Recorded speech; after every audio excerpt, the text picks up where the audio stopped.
Amravati no entry नियमात शिथिलतेची मागणी, मालवाहतूक ठप्प, ट्रान्सपोर्ट व्यावसायिक आक्रमक। ट्रान्सपोर्टधारकांनी आमदार संजय खोडके व आमदार सुलभाताई खोडके यांच्या पुढे मांडली कैफियत। आमदार खोडके दाम्पत्यांची पोलीस विभागासोबत महत्त्वाची बैठक। अमरावतीतील नो एंट्रीच्या नियमांमुळे मालवाहतूक सेवा ठप्प झाल्याचा मुद्दा आता ऐरणीवर आला आहे। ट्रान्सपोर्ट व्यावसायिकांच्या अडचणी लक्षात घेत आमदार संजय खोडके आणि आमदार सुलभाताई खोडके यांनी पोलीस विभागासोबत महत्त्वाची बैठक घेतली।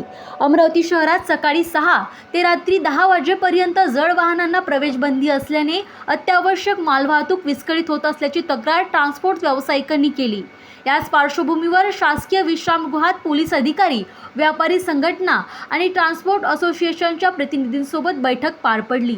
बैठकीत नो एंट्रीच्या वेळेत शिथिलता देणे, हलकी, मध्यम आणि जड वाहतूक यांची स्वतंत्र वेळ निश्चित करणे तसेच इतर महानगरांमधील वाहतूक व्यवस्थेचा अभ्यास करून अमरावतीत योग्य पर्याय लागू करण्याबाबत चर्चा झाली।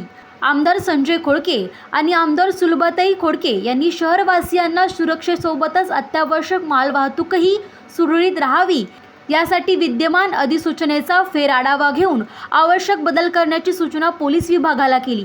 दरम्यान ट्रान्सपोर्ट व्यावसायिकांनी आपल्या अडचणी मांडत नो एंट्रीच्या सध्याच्या वेळेमुळे व्यवसायावर मोठा परिणाम होत असल्याची भावना व्यक्त केली। या सर्व सूचनांचा विचार करून नो एंट्रीच्या नियमांमध्ये बदल करण्याबाबत पोलीस विभाग सकारात्मक निर्णय घेणार का याकडे आता शहरवासियांचे लक्ष लागले आहे।